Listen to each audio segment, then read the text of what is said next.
Hello and welcome from the First United Methodist Church in Phoenixville, Pennsylvania, where we are in the middle of the season of Christmas. Today is the fourth day of Christmas as I record this. When you see it, it will be about the 8th day of Christmas, although some people may see it on the 7th day. In other words, you'll see this around New Year's. Although we're still celebrating Christmas, we're doing it in a far more organized way than Christmas Eve. Christmas Eve is always wonderful, and Christmas Eve is always chaotic. And afterward, the cleanup has to begin. So we do things like transport all the poinsettias here to Fellowship Hall where they'll get more sun and where they can be watered, because the floor here is tile. So when the water spills over the edge of the pot or drains through, not that we're trying to do that, but you know it's going to happen, it's not as big a deal. We try to get organized by pointing out all the cards behind me that have not been picked up or distributed. Christmas cards, that still has to happen. There is a Christmas tree across the room that's going to stay up until Epiphany, but after that is going to need to move back into the storage room.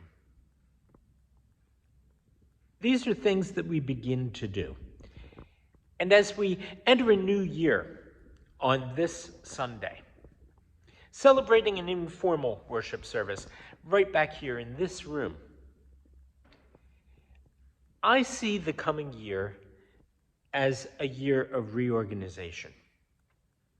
Reorganization following several years of necessary chaos.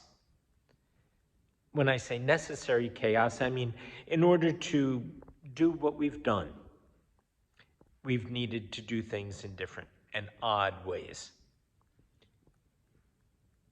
And if we are looking at the future, there are going to be new ways of doing things too. Some of them familiar, and some of them unfamiliar. Not this Sunday, but next Sunday, January 8th. I'm going to be talking about that in the worship service. And it would be something that would be good to have input on in return.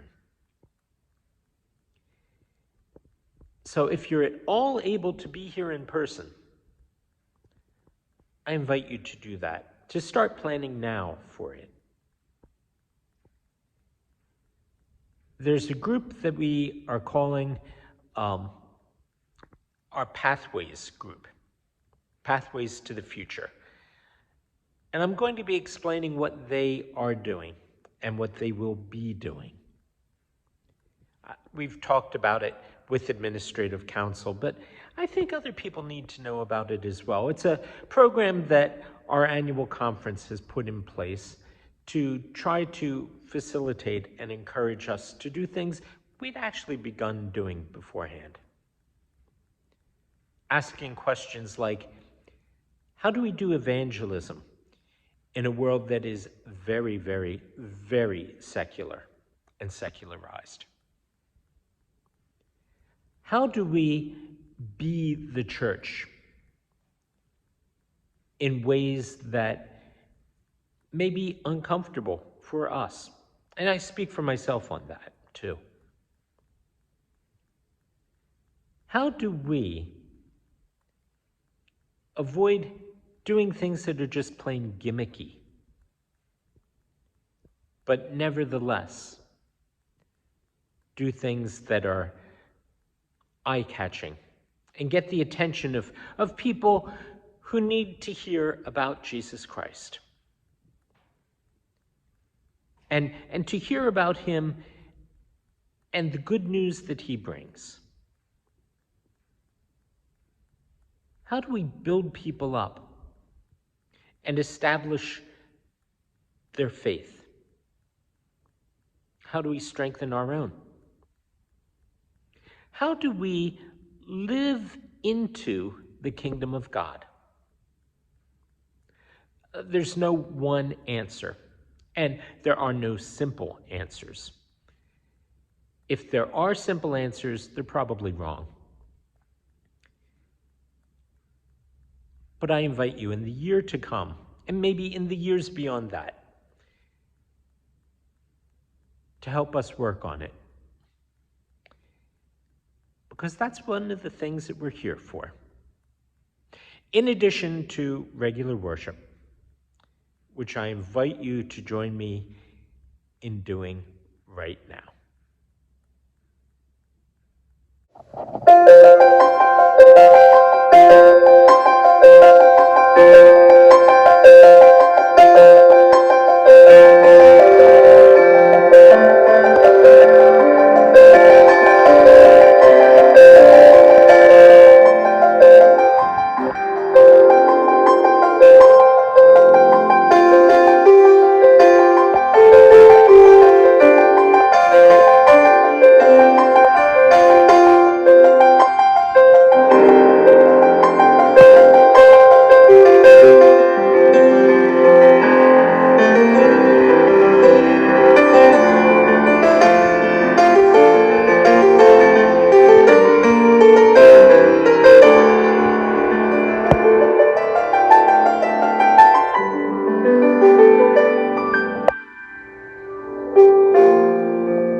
So here are some words for New Year's Day. From the book of Revelation, chapter 21, verse 1 through the beginning of verse 5. Then I saw a new heaven and a new earth, for the first heaven and the first earth had passed away, and there was no longer any sea. I saw the holy city, the new Jerusalem, coming down out of heaven from God, prepared as a bride, adorned for her husband. And I heard a loud voice from the throne, saying, "Now the dwelling of God is with people, and he will live with them. They will be his people, and God himself will be with them and be their God. He will wipe away every tear from their eyes. There will be no more death or mourning or crying or pain, for the old order of things has passed away. He who was seated on the throne said, 'See, I'm making all things new.'"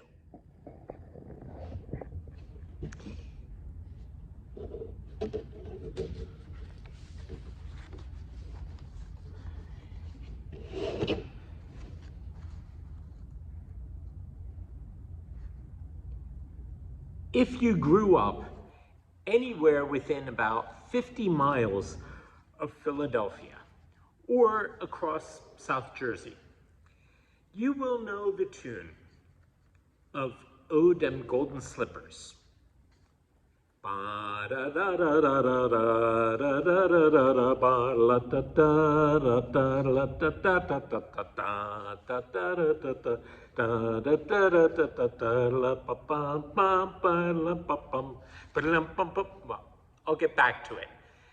You might recognize it even if you didn't grow up in this area from the 1970s commercial for Golden Grahams when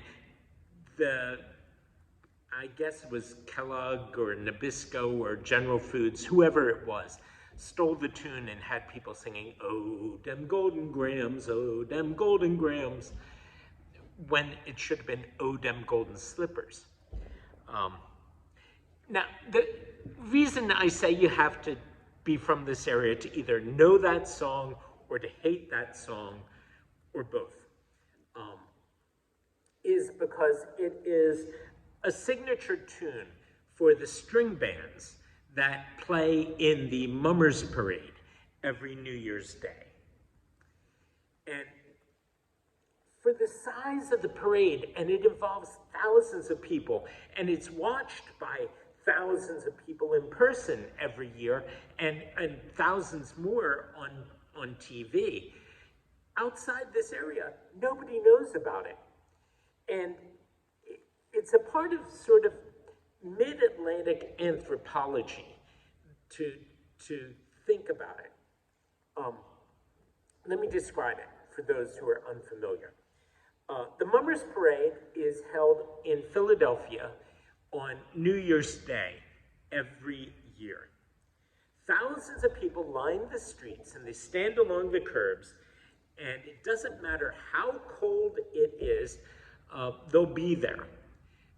Now, wind can be a problem because of the costumes that the parade involves. So if it's an especially windy or rainy year, it might get postponed by a couple of days, sometimes a week. If it snows, that doesn't matter. If it's below zero, that doesn't matter. The parade goes on. And it lasts the entire day. It starts around 9 in the morning. It finishes up around 5 or 6 o'clock. And there are a bunch of people that haven't had enough of the thing, that they will go and there's an after parade kind of shindig on 2nd Street. I've never gone to that. I'm never going to that. There are a lot of people who will never get anywhere near this parade, and some who roll their eyes when you mention it. And with good reason. It grew out of the traditions that were brought to this area originally by some of the early European settlers, the Swedes, who got here before the Dutch and the English. Although the English added their own flavor to it. And the word mummer is one that shows up in Shakespeare. You may hear people refer to mummery in a couple of his plays. And go look it up, Google it, and you'll see something about it. And every group, large ethnic group that's come to this area over the past 4 centuries has added some kind of element or another to the parade. In its current form, though, the Mummers Parade consists of 3 divisions.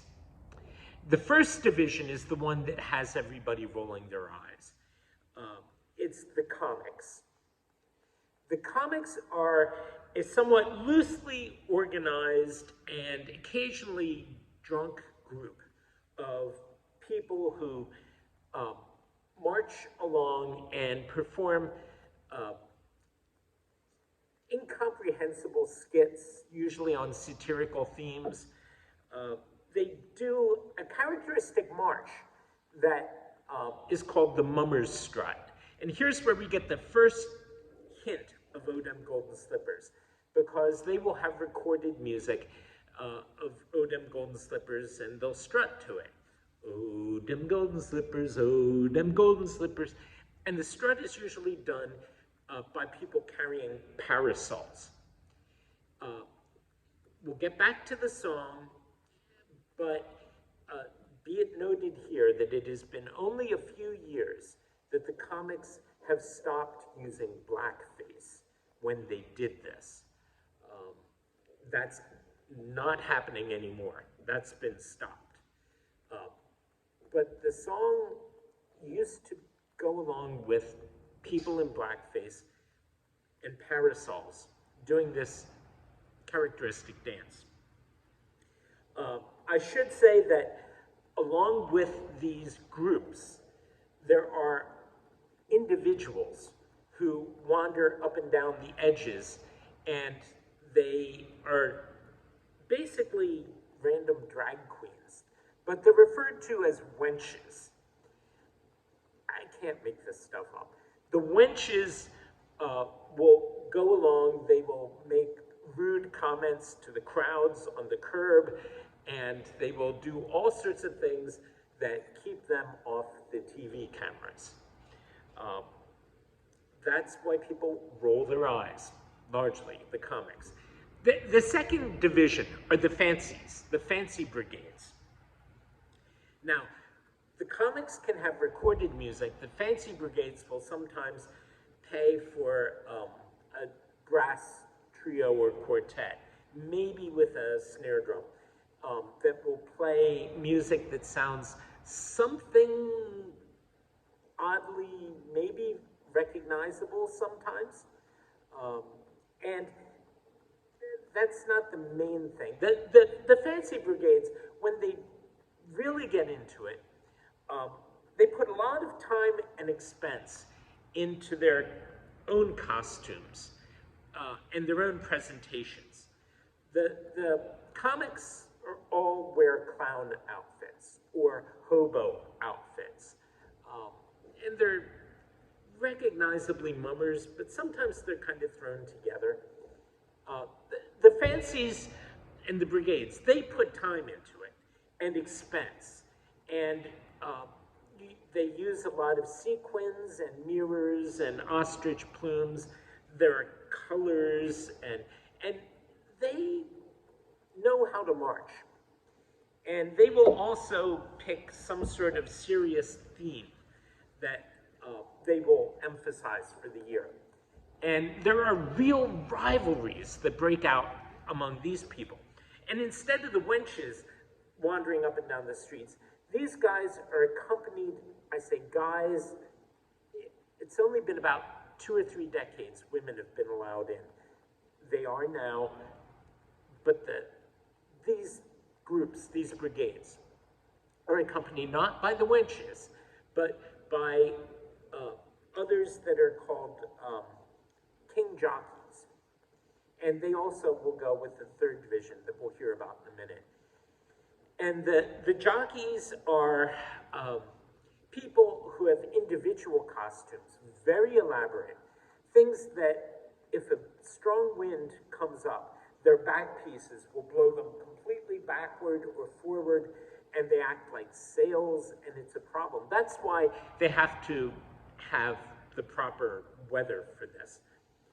Imagine, if you will, a Mardi Gras float designed for one person and no wheels. That's what a king jockey is. They bear the weight of a couple 100 or so pounds on their shoulders, and they march with them next to the fancy brigades. What most people really do like, though, even if they won't admit it, is this third division, the string bands. Now, those are really string bands. They're marching bands, and they have really, really elaborate routines that they will do. Now, the bands, when I say that, they'll have all the usual things, but the heart of them, the things that they really depend on, are the banjos, the accordions, and the glockenspiels. I'm not making this up. Those give them their particular sound, and they play music that goes back, in many cases, generations, as well as some current stuff. Probably nothing by Taylor Swift, but the Star Wars theme comes up an awful lot. One song that does go way back and is played by the string bands, and it's the song of songs for the string bands, is "O Dem Golden Slippers." That was a song written by a man named James Bland and published first in 1879, and it was a minstrel song. It was part of the minstrel shows, very racist, very popular into the 20th century, sad to say.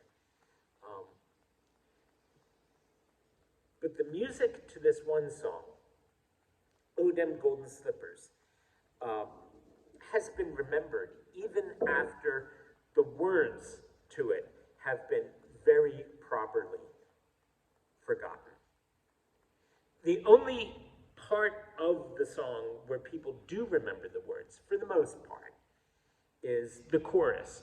"Oh, dem golden slippers, oh, dem golden slippers, da da da da da, and walk the golden streets." And that's all anybody knows. But when folks around here do hear that song played on a string band on New Year's Day, the people on the curbs will start strutting along with everybody else.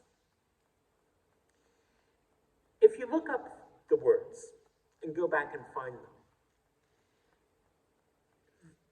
the least offensive part of it does have the speaker in the song talking about how much he's looking forward to heaven. And what a wonderful day it will be when he finally sees people who have gone to glory and, above all, sees the Lord. And how it will all break out into praise. The words say, among other things, "What a great camp meeting there will be that day when we ride up in the chariot in the morn." And that is where I want to focus on some of this. If you look at least that part of the song and set some of the other stuff aside, as you should, the song expresses a belief in the promise. A promise that the Lord shared first with John on the island of Patmos when he was in exile. And a promise that God has shared with people throughout time, including with people who in the 19th century, after the Civil War, continued to be oppressed and put down and made fun of. A promise that when God's people finally do get away from all this stuff, that they will be in a position where they will just want to praise the Lord and say thank you, where things will finally be put in order. And that is worth remembering.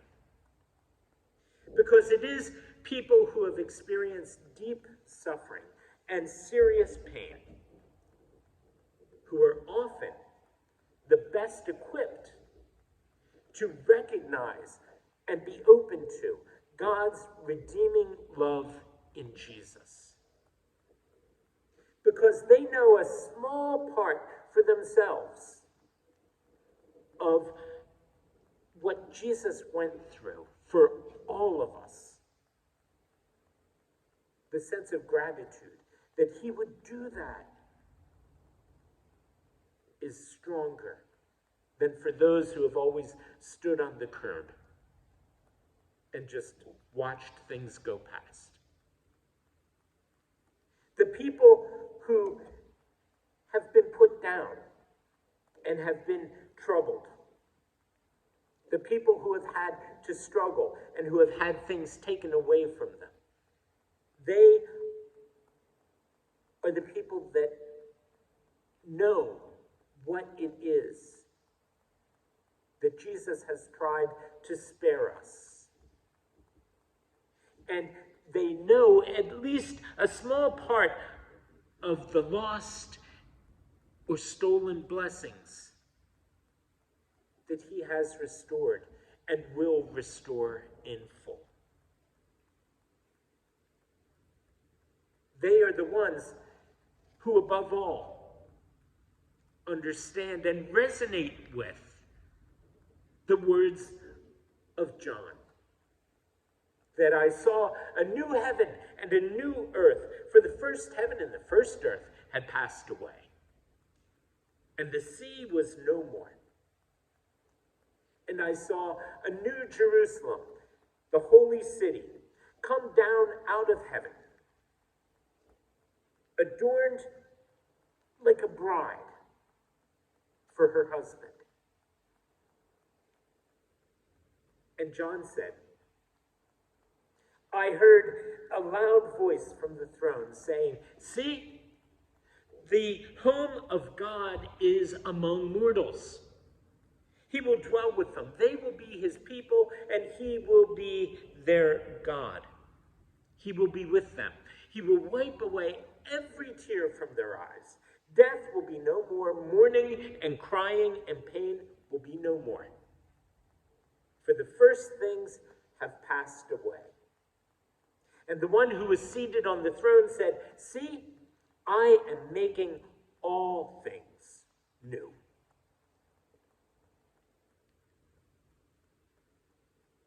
Oh, them golden slippers. Oh, them golden slippers. Gonna walk the golden streets. And I assure you, Broad Street in Philadelphia is not golden. Especially New Year's Day. All sorts of things you'll find there. But I also assure you that God leaves openings all over the place so that we can get hold of the promise and know that it is real. The promise of the new day, the new city. And if it comes on the new year, it's a time when we're looking and thinking about renewal. The kind that comes from above. And the kind that comes from within. So for this year, for New Year's Day, I've written a poem I call New Year's Morning in the City. And it's set to the tune of O Dem Golden Slippers. And the city I'm talking about here could be Philadelphia. It could be Phoenixville. It could be anywhere that anybody watching this is. Because the new city is anywhere that the city of God is open to God's people. Anywhere that God's people hear the music of heaven. It may not even be in a city. And the music of heaven isn't always played on a harp. Sometimes it's played on a banjo or a glockenspiel. I have to force myself to admit it. It can even be played on an accordion, although I have trouble getting my head around that. And the music of heaven may come to us on New Year's Day, but it may also come tomorrow or the day after or any day of the year. The Bible tells us the steadfast love of the Lord never ceases. His mercies never come to an end. They're new every morning. Great is your faithfulness. That's another song. Great is thy faithfulness, O God my Father. There is no shadow of turning with thee. But for today, bear with me, and I'll try to sing this one. By the way, if you want to hear the real music, look up Al Hirt's version of O Dem Golden Slippers. There's a version of it on YouTube, and it's really good. Far better than what you're about to hear. But whatever you hear, all the way through this coming year, a good resolution, if you're still looking for one, is to listen every day for the music of heaven. So here we go. In case you're wondering, I'm about to do take 2, because this is not an easy song to sing. I'm standing here in the cold and wind, because I know the grand parade will soon begin. It's a brand new day and a brand new year, and I'm a brand new person in the Lord. People crowd the curb and the pavement's packed with the press that wanders down the block and saunters back. The excitement builds, someone blows a horn. In the distance you can hear a growing roar. Soon the music's starting, soon the cold's departing, soon there's color like the world has never known. Soon the banjo's strumming, soon the rhythm's drumming, dancing angels spinning all around the throne. We just stand there in the wind and cold, let life go by you while you're growing old. It's a brand new day and a brand new year. You could be a brand new person in the Lord. Let the past be past, there is hope ahead. When there was no forgiveness, there is love instead. The excitement builds, Gabriel blows that horn. In the distance you can hear a growing roar. And the music's starting, and the cold's departing, and there's color like the world has never known. And the banjo's strumming set, the rhythm's drumming, dancing angels spinning all around the throne. And the music's starting, and the cold's departing, and there's color like the world has never known. And the banjo's strumming set, the rhythm's drumming, dancing angels spinning all around God's throne. Thanks for bearing with me.